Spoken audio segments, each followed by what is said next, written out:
Как я купил свои первые спортивные часы. В надежде на светлое завтра за $100, надеясь, что за эти деньги они не сразу умрут. Были ли тогда обзоры? Почти нет. Есть ли обзоры сейчас? Да, но в основном об этом рассказывают люди, у которых нет вообще никакого опыта спортивных занятий. Им бы хватило обычного браслета для оповещений. Но часики красивее, на них удобнее читать оповещения, поэтому они о них и рассказывают через призму человека, который спортом не занимается. И как человек, который бегает периодически, но больше чем 10 километров за тренировку, могу вам сказать сразу: спортивные часы — это ваше обязательство заниматься. Иначе это просто выброшенные на ветер деньги. Тем более функции у них всегда урезанные, в отличие от остальных смарт-часов, и заточены под спорт. И сейчас на базе моего двухлетнего тестирования различных умных спортивных часов я представлю вам топ-5 умных спортивных часов, которые имеют право, по моему мнению, называться таковыми и не стоить баснословных денег. Верхнюю планку для цены данного девайса мы с вами возьмем в $150 США, нижняя будет 40. Tube263, всем привет, вы на канале Польза.нет, и сегодня я расскажу вам о моем личном топе спортивных часов. Кратко, быстро и емко, как всегда. А если вас заинтересует что-то из представленного подробно, вы сможете узнать о нем на канале. Обзоры на каждый из показанных в топе девайсов будут по ссылке в прикрепленном комментарии, так же как и обзоры сравнений. И чтобы вы не удивлялись, иногда, если у вас это первая покупка, я буду советовать купить то, что вы не ожидали. Начну я с того, что умные часы я не рекомендую для занятий в спортивном зале, кроме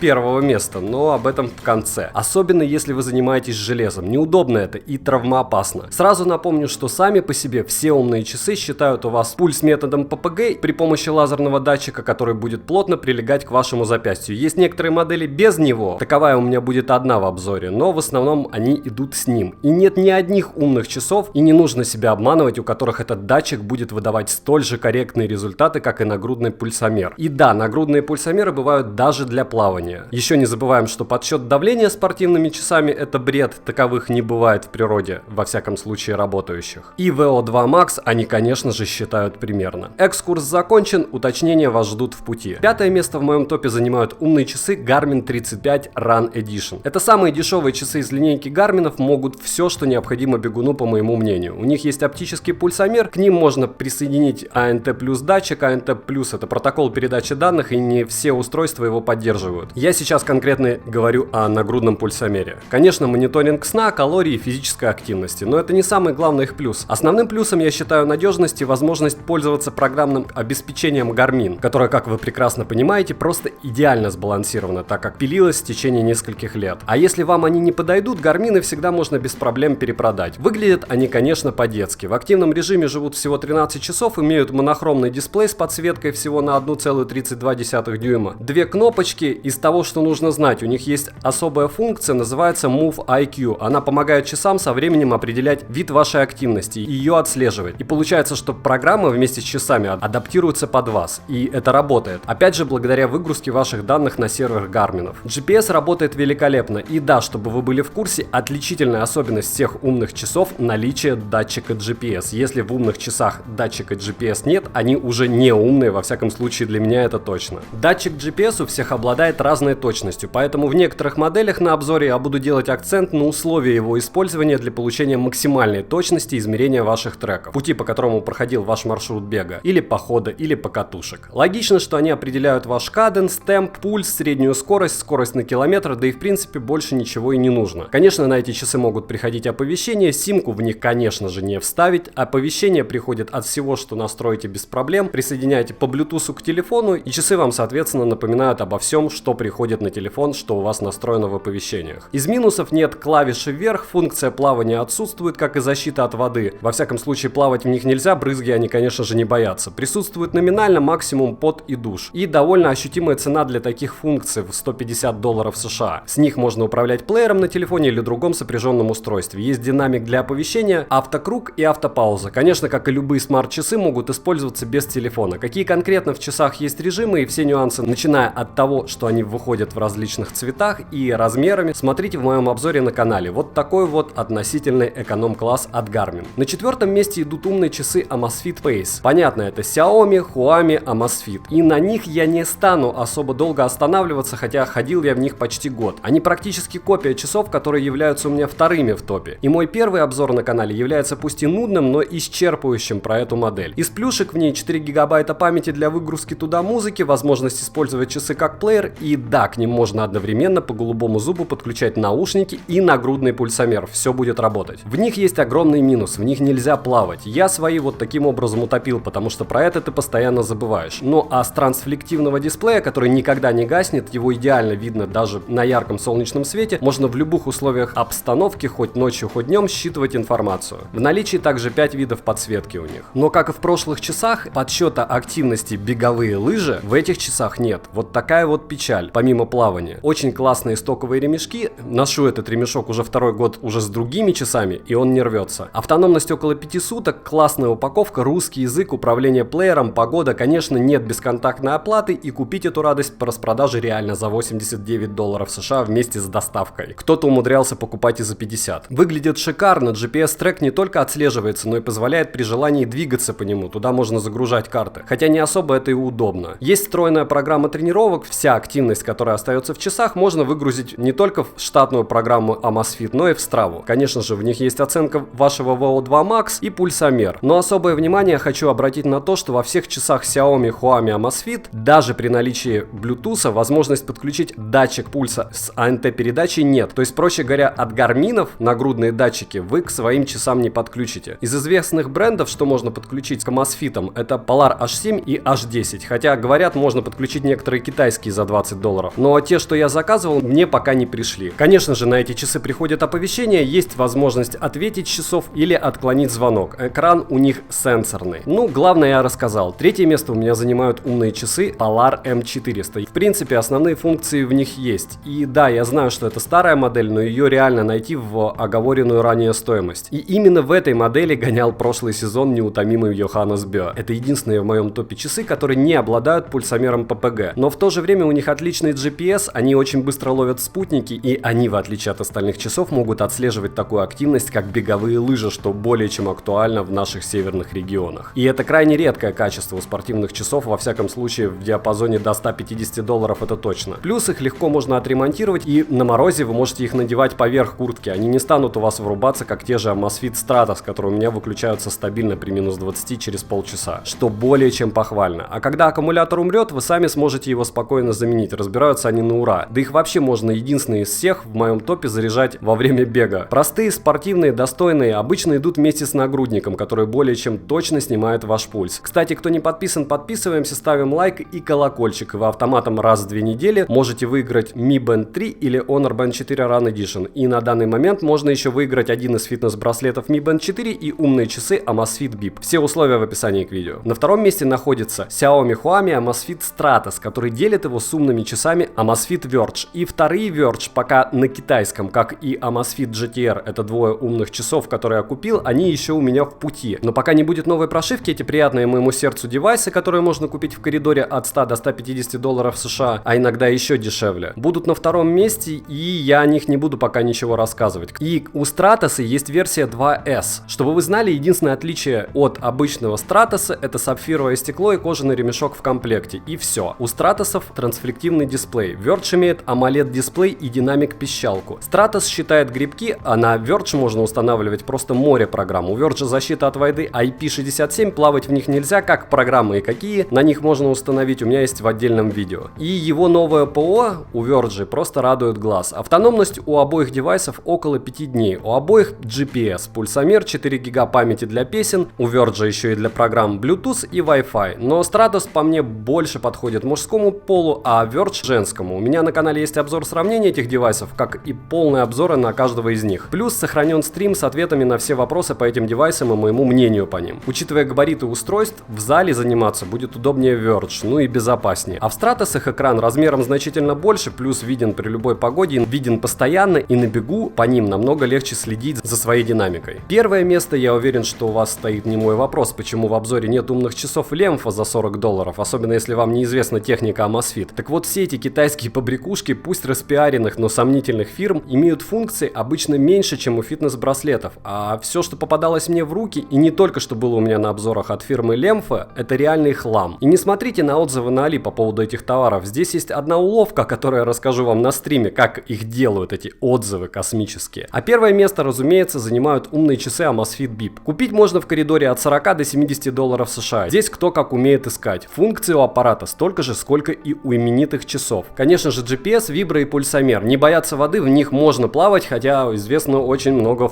случаев утоплений. Плюс они не считают грибки, в них нет плеера, нельзя подключить кардиодатчик и самое главное, автономность 40 суток и трансфлективный дисплей. И вы не ослышались, 40 суток через костыли, но можно управлять музыкой на телефоне, реально подключить умный будильник через программу Notify Fitness. Море кастомных циферблатов, которые устанавливаются двумя движениями. Идеальные для любого вида активности габариты. 4 вида расцветки и просто бешеное количество плюшек под них, которые продается на Алиэкспрессе, начиная от защиты и заканчивая ремешками. На них у меня обзоров, начиная от настройки и заканчивая сравнением, наверное, на канале штук 10. И если у вас не было до этого момента умных часов и вы ограничены в финансах, эти я очень советую вам как первые. Тем более, если они вам не понадобятся, их будет очень легко перепродать. Резюмирую сегодня тем, что без умных устройств можно прожить, но если вы покупаете подобные вещи, будьте добры использовать их функционал. Спорт не всегда приносит кровь и пот, иногда он приносит только радость, если все делать с умом. Не бегали, бегайте на пульсе 130-140 ударов в минуту по 40 минут в день, и будет вам радость. Если он у вас такой при ходьбе, ходите на этом пульсе, пока не сможете бегать. Желаете заниматься плаванием, делайте это правильно, спросите у тренера как. Любой вид активности может нанести вред, особенно если есть проблемы со здоровьем или нет понимания того, как этим спортом заниматься, чтобы не получить травмы. Пишите в личку, смотрите мои полные руководства, отвечу на все и всем с радостью. Сам ношу Стратосы, на канале несколько топов, топ-10 наушников до $20 и топ моих любимых товаров Xiaomi. Я думаю, будет еще много топов, так как роликов у меня больше 250 штук. Сам же я ношу Стратосы, все товары можно купить по ссылкам в описании, и в прикрепленном комменте будут ссылки на обзоры на эти часы. Не забывайте подписываться с колокольчиком, если интересны такие обзоры, лайкаем, репостим, участвуем в розыгрышах. На канале минимум 3 обзора в неделю и 1 стрим. Девайс сюда или нет, польза нет даст ответ. Добра и удачи вам, дорогие друзья!